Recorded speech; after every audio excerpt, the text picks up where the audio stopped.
Halo, selamat pagi, selamat siang, sore, dan malam. Bagi teman-teman semua yang mampir di channel Cak Paijo Misteri, sekali lagi saya ucapkan selamat pagi, siang, sore, dan malam. Jumpa lagi dengan saya, Cak Paijo, di session pendakian horor. Oke lor, pada sesi pendakian horor ini saya ingin menceritakan pengalaman seseorang, sebut saja namanya Peno. Kisah ini beliau ceritakan kepada saya tentang kejadian yang bisa dikatakan itu hampir merenggut nyawa salah satu dari rekan pendakiannya pada saat itu. Pendakian ini sebenarnya pada awalnya tidak terjadi apa-apa, tapi karena salah satu dari temannya yang begitu songong, ya, yang terlalu sombong, bisa dikatakan gitu, dan uraan, tidak memiliki tata krama, yang ujungnya hampir merenggut nyawanya sendiri. Lalu bagaimana ceritanya? Kalian tonton terus video ini, jangan skip, biar kalian tahu alur cerita dari pendakian horor kali ini.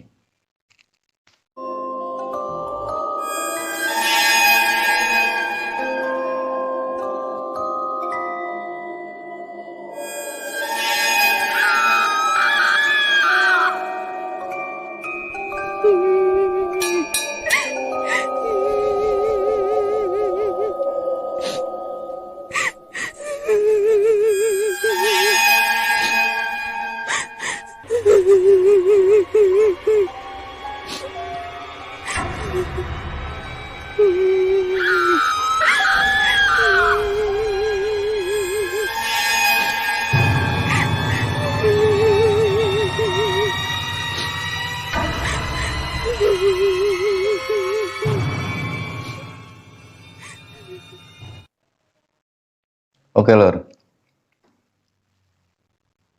kejadian ini terjadi di awal tahun 90-an, yaitu ketika itu si Peno beserta teman-temannya, yaitu, oh ya, teman saya ini meminta saya untuk menyamarkan identitas mereka. Jadi di sini saya menggunakan nama samaran karena atas permintaan beliau.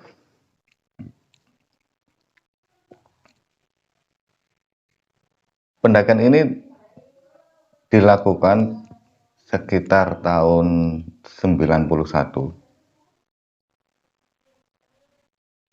Bulannya mereka lupa. Yang mereka ceritakan kepada saya hanya tahunnya saja, mengenai bulan mereka lupa. Terutama si Peno ini yang menceritakan kepada saya mengenai kisah pendakian horor ini.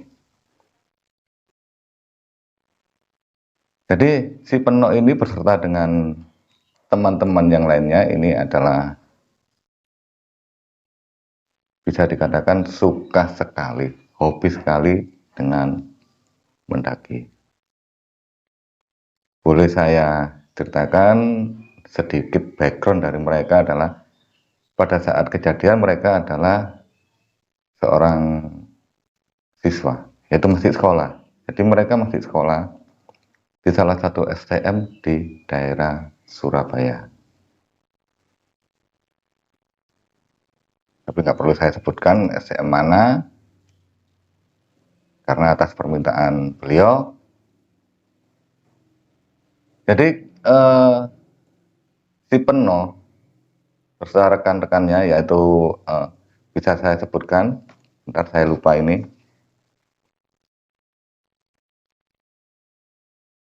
Si Peno dengan rekan-rekan sekolahnya, satu sekolahnya, yaitu waktu di STM itu, yaitu Heru, terus Dayat, Edis, Agung, Pak Po, dan Rangga. Jadi mereka bertujuh memiliki rencana untuk melakukan pendakian di Gunung Welirang. Karena singkat cerita,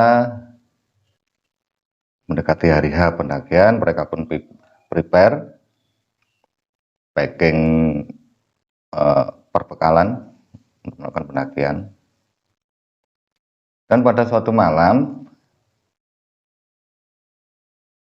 si Peno dan beberapa rekannya ini ngumpul di rumah Pak Po untuk membahas masalah pendakian di esok harinya.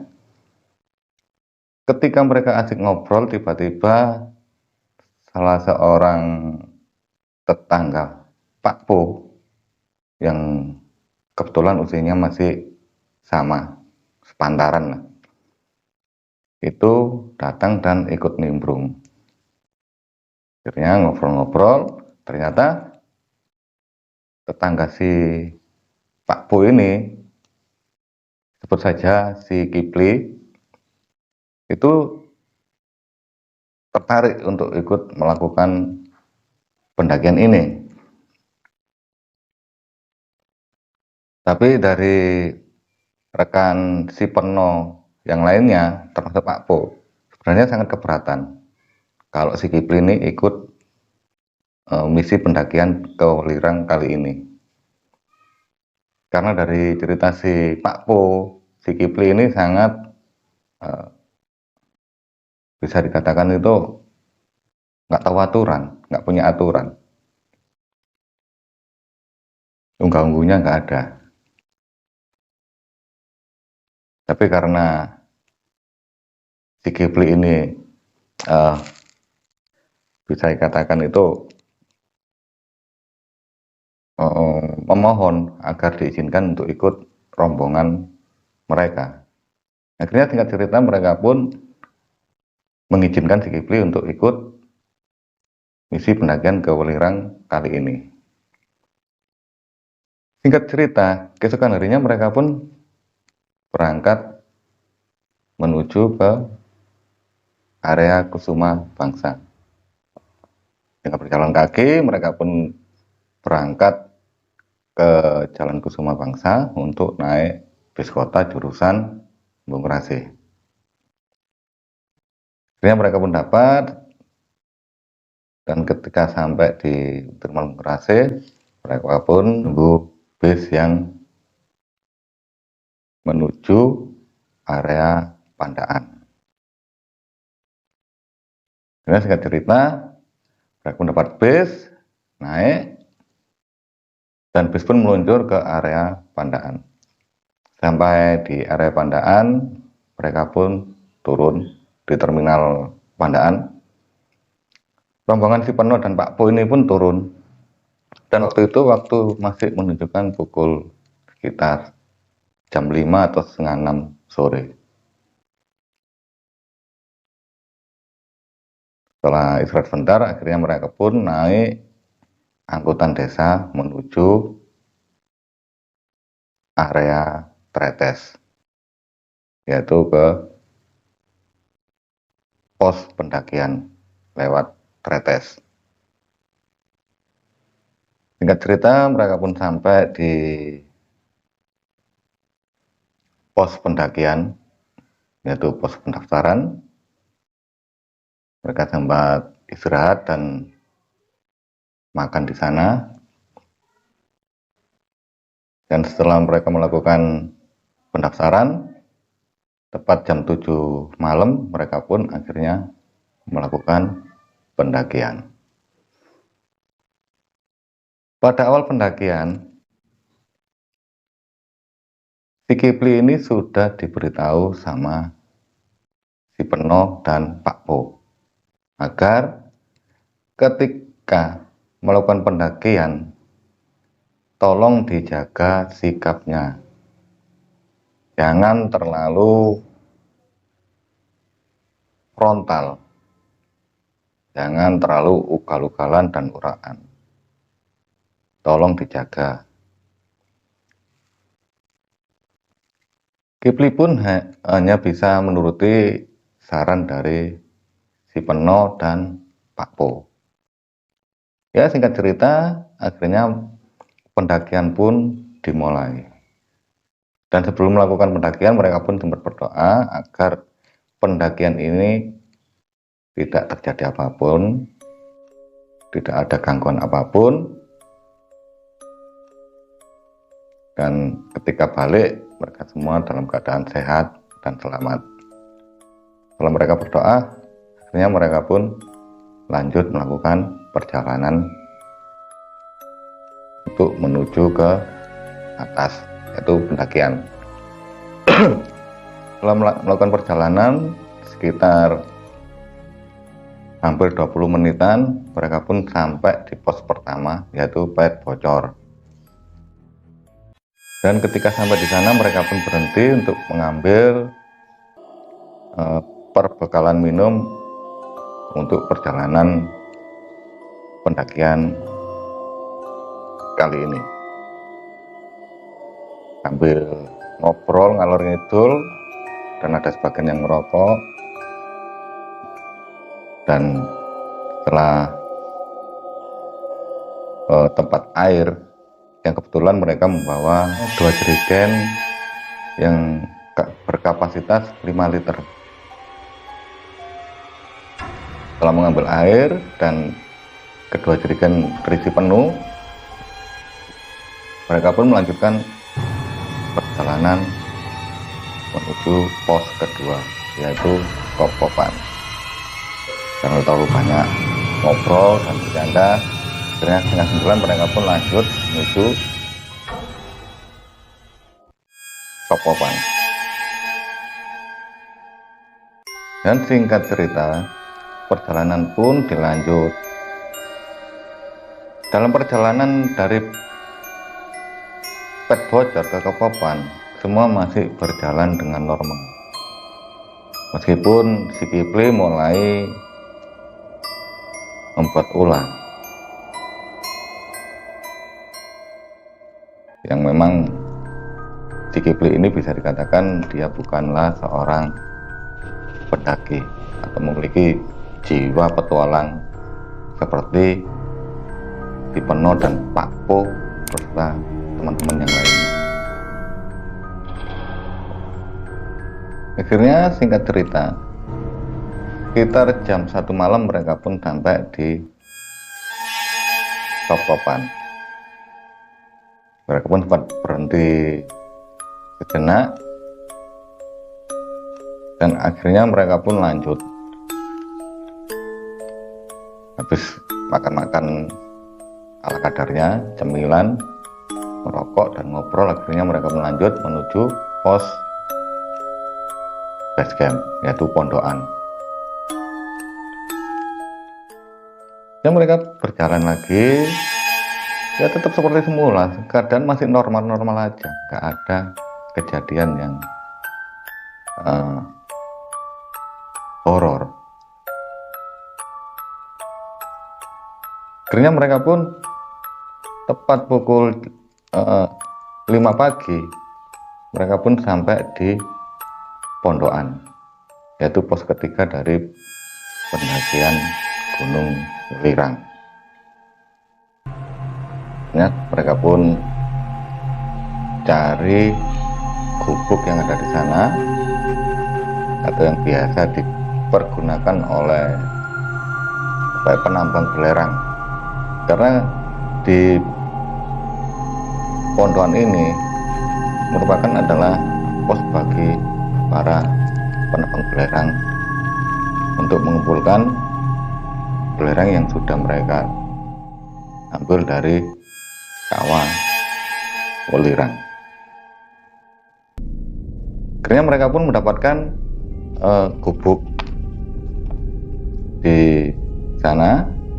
Mereka pun masuk, prepare dan masak-masak, dan mereka pun rembukan untuk melakukan summit attack atau menuju puncak keesokan harinya ketika pukul 4 subuh, dan mereka merencanakan untuk istirahat 1 hari di pondokan. Sebenarnya singkat cerita, ketika waktu menunjukkan 6 sore, mereka pun masih ngobrol ngalor ngidul, bercanda, dan kebetulan gubuk yang mereka tempati itu dihuni oleh seorang penambang. Jadi mereka menempati 2 gubuk, jadi dibagi, yang 4 di gubuk A, yang 1 di gubuk B. Dan si Peno dan Pak Po itu bersama dengan Kipli dan Edis itu menjadi 1 gubuk, dan yangnya ada di gubuk sebelahnya. Sambil ngobrol-ngobrol, dan si bapak ini yang menempati pondokan ini atau gubuk ini itu sempat ngobrol-ngobrol dengan mereka berempat. Di sana si bapak ini memperingatkan kalau di Welirang, kalau kalian mendaki di Welirang, tolong dijaga sikapnya, jangan terlalu uraan, tolong dijaga sopan santunnya. Yang kebetulan si Peno, Pak Po, dan Edis ini yang sering melakukan pendakian sudah paham betul dengan aturan-aturan seperti itu. Beda lagi dengan si Kipli. Ketika bapak penambang belerang ini memperingatkan mereka berempat, si Kipli ini malah membantah dengan sombongnya, dengan uraannya, bisa katakan gitu. Karena apa? Tidak ada sopan santunnya sama sekali.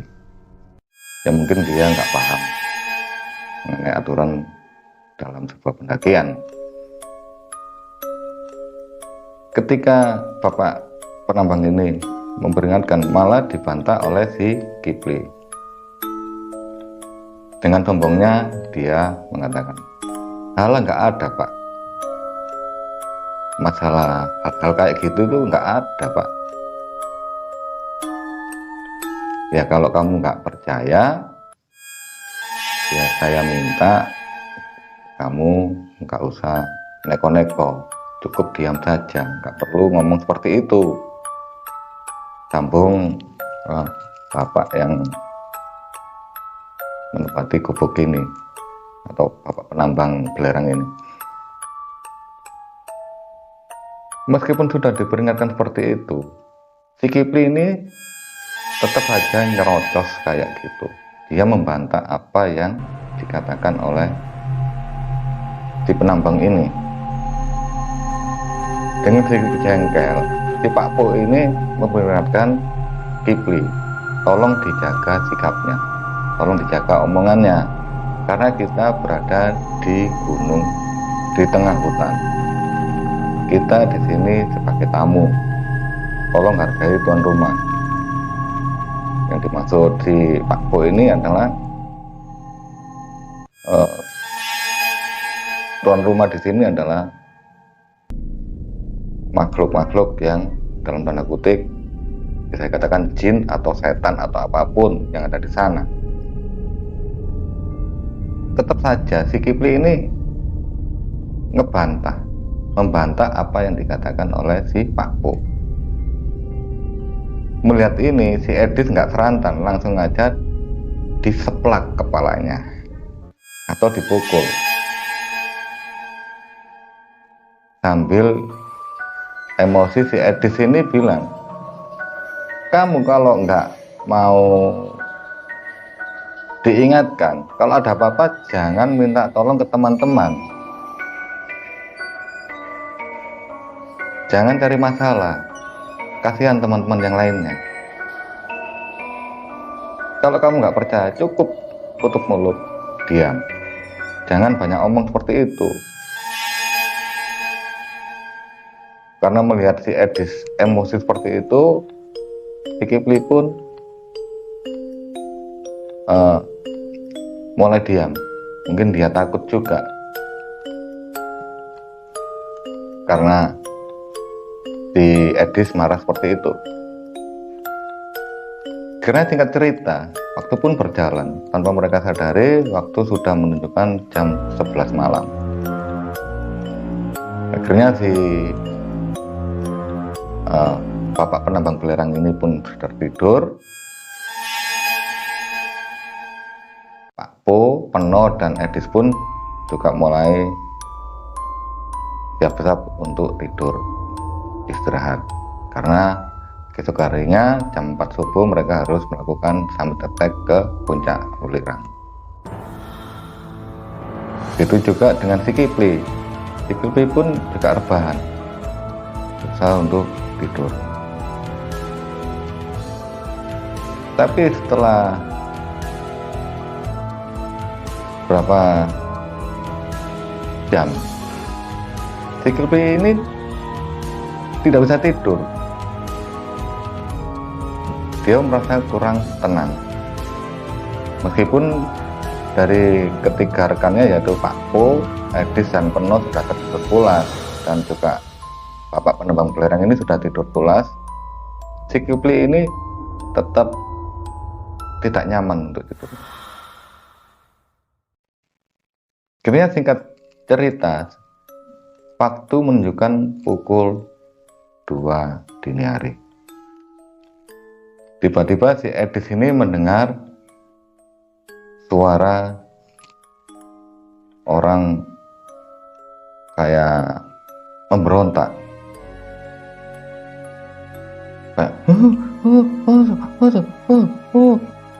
si Edis ini mendengar seperti itu di tengah tidurnya. Akhirnya si Edis pun terbangun. Dan betapa kagetnya ketika Edis baru saja membuka mata di tengah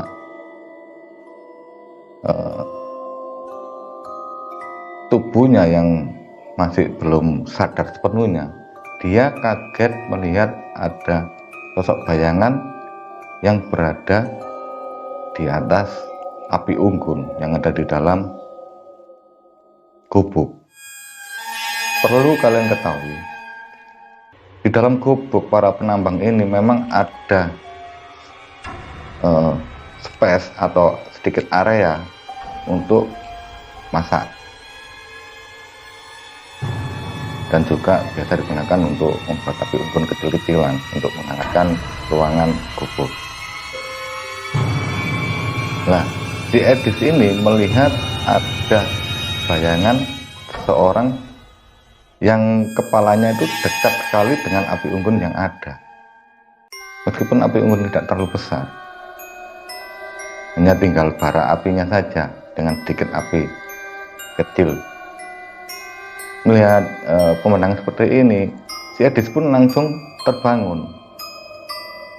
Dan ternyata ketika dia mulai tersadar bahwa itu adalah si Kipli, akhirnya dengan spontan si Edis pun menarik pundak dari si Kipli ini. Akhirnya dengan susah payah, akhirnya si Kipli pun bisa ditarik dari atas kobaran bara api tadi. Dengan wajah pucat dan berkeringat, si Kipli ini sangat ketakutan sekali. Melihat kejadian ini, si Edis menanyakan ke Kipli, apa yang sebenarnya terjadi, kok sampai kamu seperti itu, kok sampai kepalamu ada di atas bara api, apa yang sebenarnya terjadi.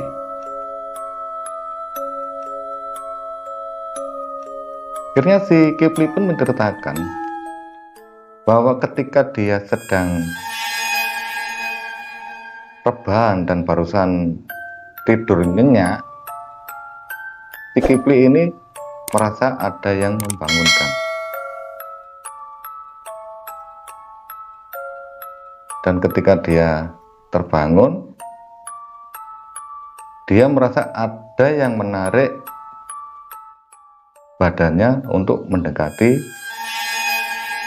bara api unggun yang ada di tengah-tengah gubuk. Loh, lalu terus apa yang terjadi? Ketika saya duduk, badan saya terasa ada yang menarik untuk mendekat lebih ke arah api unggun.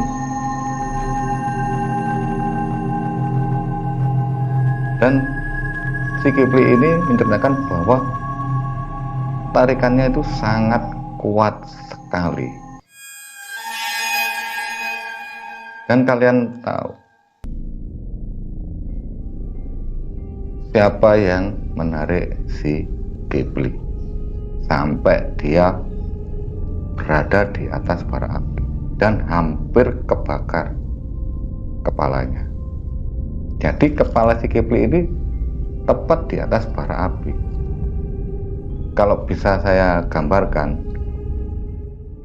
itu si kepala Kipli itu ada yang menekan seperti ini dan diarahkan ke bara api.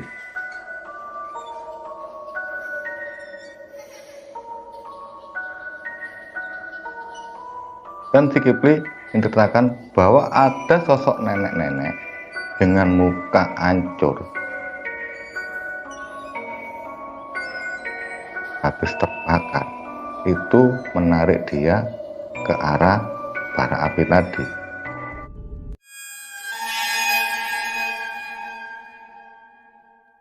Mendengar cerita si Kipli seperti ini, Edis tambah emosi.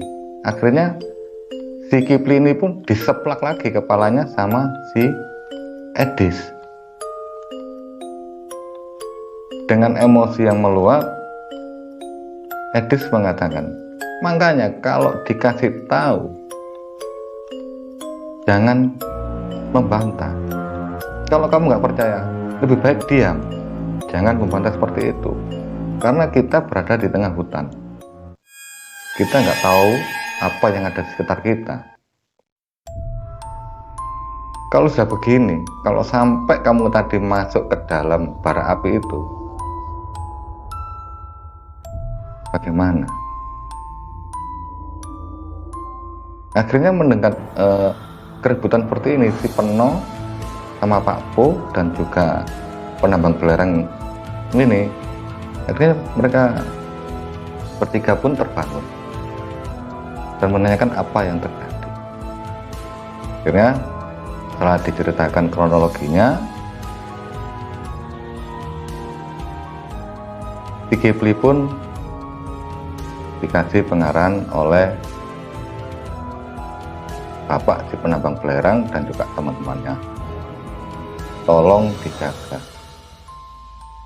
Dan esok pagi ketika melakukan summit atau ke puncak, kamu jangan ikut ke puncak, kamu tetap standby di pondokan. Karena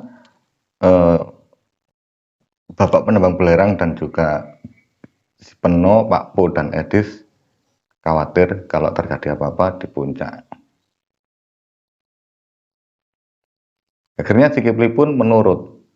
Dari kejadian tadi, si Kipli mulai banyak diam. Tidak seperti sebelumnya yang banyak tingkah dan omongannya terlalu ngawur. Akhirnya jam 4 pagi, setelah prepare dan makan, sebagian dari tim Peno dan Pak Po ini ada yang berangkat ambil tek. Tapi si Peno memutuskan untuk tidak melakukan pendakian. Si Peno memutuskan untuk menemani si Kipli berada di pondokan karena takut terjadi apa-apa dengan si Kipli.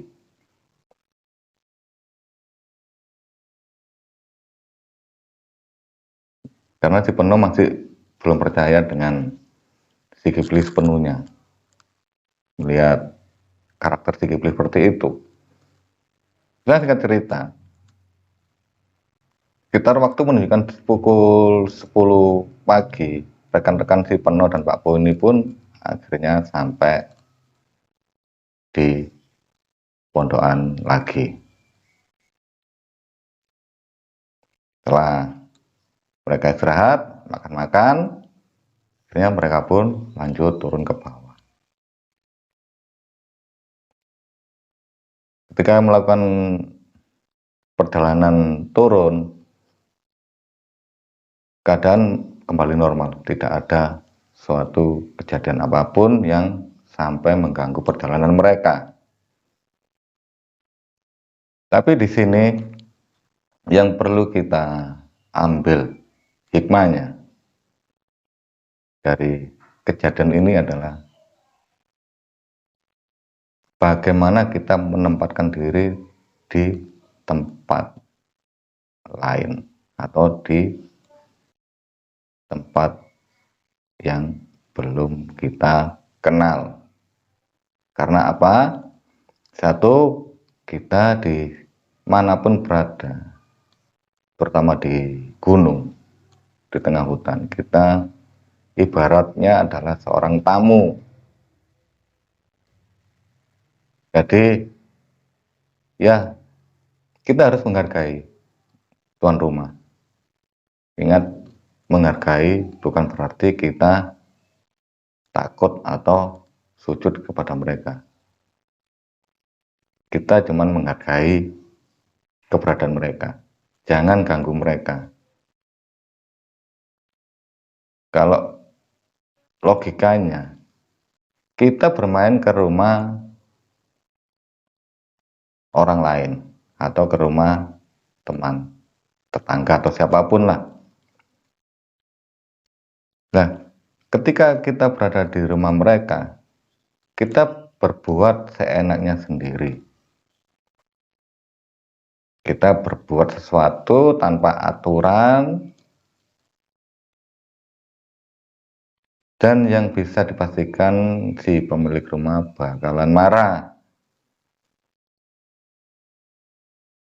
Nah, seperti inilah yang terjadi jika kita berbuat seenaknya sendiri tanpa aturan di tengah gunung, di tengah hutan. Untung-untung kalau kita hanya diganggu kelebat bayangan atau apapun, penampakan atau apapun itu tidak masalah. Nah, kalau sampai itu berujung merenggut nyawa, ini sangat disayangkan. Karena gara-gara satu orang bisa berimbas kepada rekan-rekan pendaki yang lainnya. Oke, ketika mereka turun sampai di pos, semua berjalan normal, akhirnya mereka pun balik ke Surabaya. Jadi begitu cerita dari pendakian horor kali ini. Kalian bisa mengambil hikmahnya. Dari setiap perjalanan pasti ada hikmahnya. Entah itu perjalanan kita keluar kota, apalagi perjalanan pendakian, itu pasti memiliki hikmah tersendiri. Oke, Selamat pagi, siang, sore, dan malam. Jangan lupa untuk subscribe channel Cak Paijo Misteri, like, komen, dan share ke teman-teman kalian, dan nyalakan tombol loncengnya agar kalian mendapatkan notif video-video terbaru dari Cak Paijo. Salam Lestari.